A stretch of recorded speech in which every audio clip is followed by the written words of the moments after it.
有出血吗？他现在意识怎样？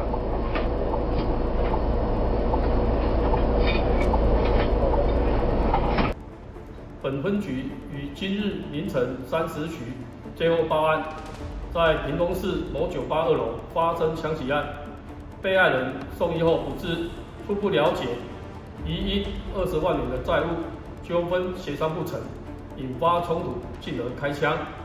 本分局立即成立专案小组，调阅监视器，并访查相关证人。目前已锁定1名男子涉有重刑，正全力追缉中，并同步通知监视小组进行现场勘查，厘清案情。警方强调，对于任何暴力犯罪将依法严办，绝不宽待，全力追缉犯嫌到案，守护社会治安。